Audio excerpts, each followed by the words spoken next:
Well, first off, just to start off, I feel we had a good bye week as far as getting guys healthy and getting some guys back. At the same time, guys that been playing dinged up, just getting them a little healthy, right? I think we have a good grasp on what we want to do, and just a slight head start on Notre Dame, just actually having an extra week to prepare, right? At the same time, I think we got back to the basics and.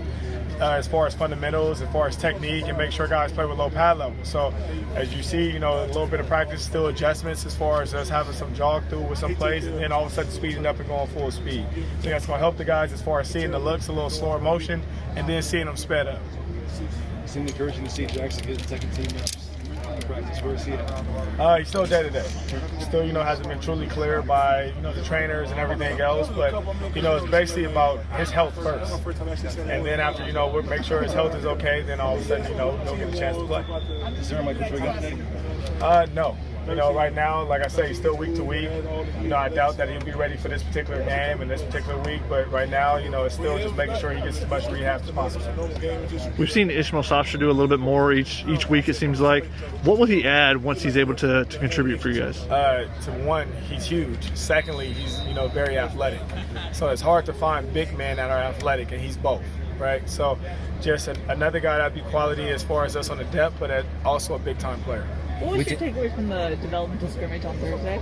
Well, I wasn't here, but I got a chance to watch it. And I've watched it now probably about 5 or 6 times, and you see some guys that's hungry to play as far as being physical, as far as especially knowing their assignments. So that was a big thing to see, but they're flying around, they're making plays, and tackling. Do you expect to make any changes from that? Well, as you see, it's a lot more guys that are younger guys that's out here playing. So that's kind of the changes that's being made from that. Even some of those guys getting a chance to play special teams. With Jackson, what's he shown you over the course of these last 4 weeks, just as he's been rehabbing? It's nothing really. The first couple weeks he didn't show me anything besides rehabbing. Really, just right now, it's the same thing I've always seen. A guy with a live arm, a guy that can move around, and he has command of the offense, just like all our quarterbacks do, and a guy that's willing and eager to play. How different is the challenge traveling to Notre Dame, different time zones compared to your normal travel patterns? The time zones is always huge, but at the same time, we made some adjustments as far as this week is, tomorrow or Thursday, guys getting up early, and I don't think it'll ever be a problem for us. Just the simple fact is that we lift weights in the morning.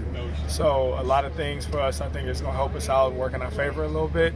Time zones is always different. If it was 10 degrees and snowing, of course, that would be different, but it's not. So it's still nice weather, especially this time of year out there.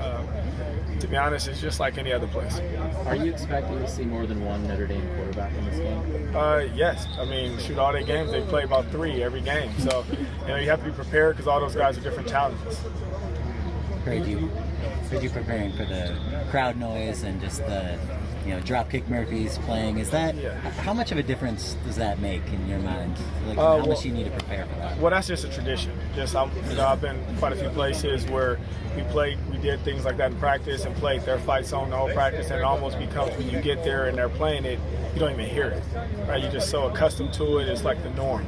So I guess that's like, when you start tuning it out, instead of it being there the first time and they're playing it and you get in awe a little bit. You were busy on the road last week. What was the importance of getting out and seeing recruits, and what's the message to project to them right now? Well, a lot of those guys I didn't get a chance to quite see, besides seeing them playing games and stuff like that. So that was good. It's always good to see guys playing around and stuff like that as far as high school games, especially last year. You don't take it for granted because of COVID. So that's huge just to get a chance to be on the road and evaluate. So the message hasn't changed at all. USC is a great place and plan on being here for a very long time. Let's do one more. You talked about the bye being helpful coming off injury, but how does it maybe create a reset button for you guys mentally, especially going into the Notre Dame game?